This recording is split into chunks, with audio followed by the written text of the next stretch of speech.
Lawrence Homebrew, coming at you with a beer review. I hope you can see me in the shade.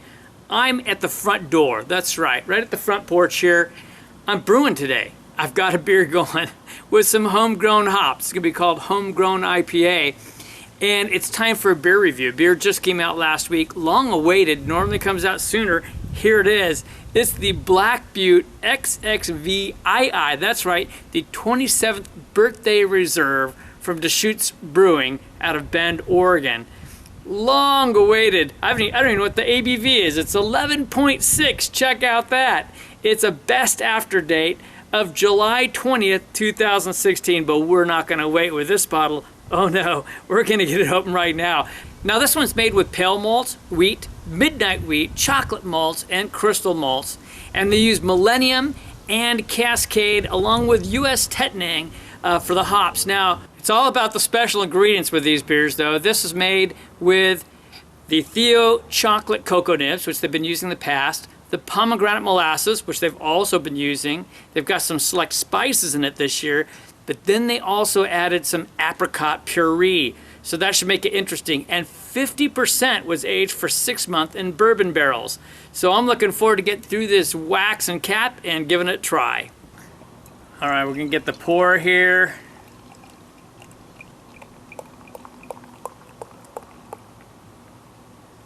Oh man, I can smell it already.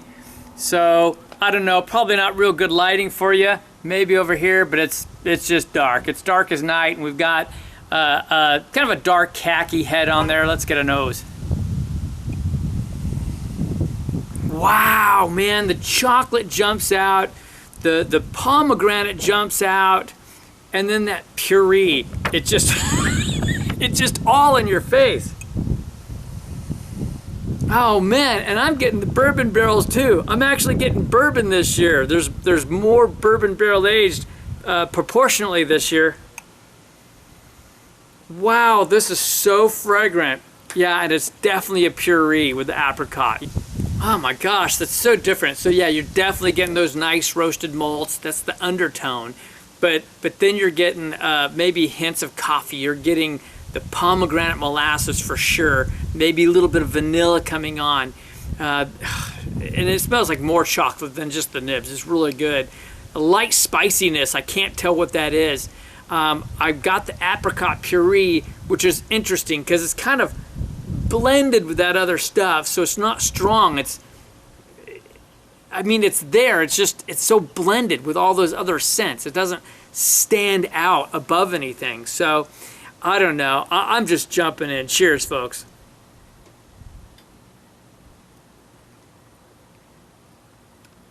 Wow. Wowee. That's very rich.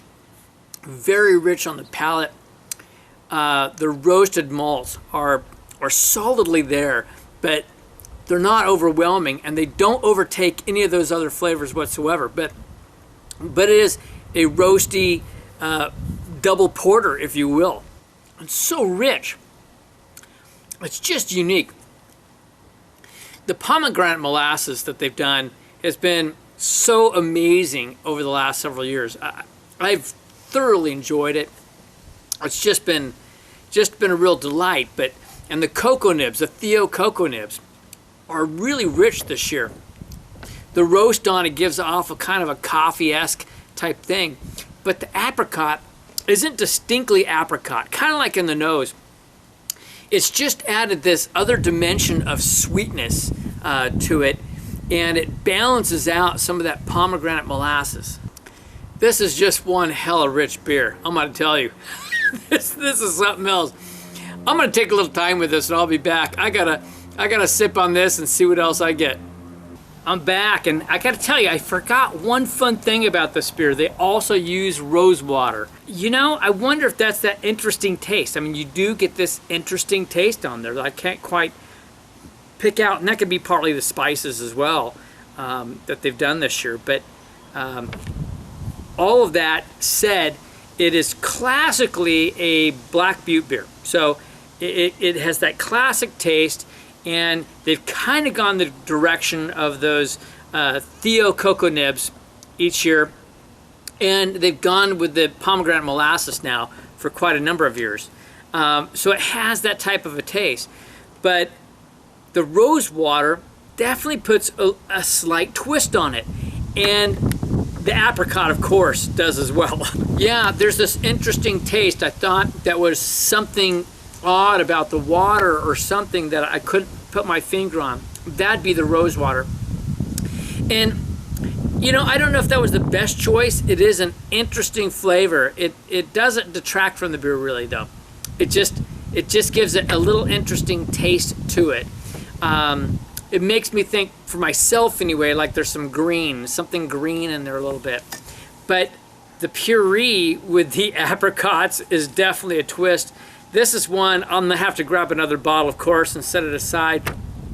But this is one to, you can enjoy it now, or you can wait till after July 20th of next year, 2016. I've got a few minutes to enjoy this before I've got to get back and add some more hops to the brew. So it's time to rate this one. Wow, okay. In terms of, it's an Imperial Porter. That's the only thing I can really call it. It's quite good. It's quite unique. I think there are some Imperial Porters I've liked better than this. And some that I've liked better from Deschutes. So for style, I'm going to give this a 94. It's in that excellent category. I love that we're picking up a little bit of the bourbon this year. I could almost go with more, but you know, that's me. Overall, I think this is a great beer though. I am gonna rate it down. I'm gonna give it a 93 overall. Definitely still one to try. What unique flavors this is. Here it is again. It's the Black Butte XXVII. That's right, 27th birthday reserve from Deschutes Brewery out of Bend, Oregon.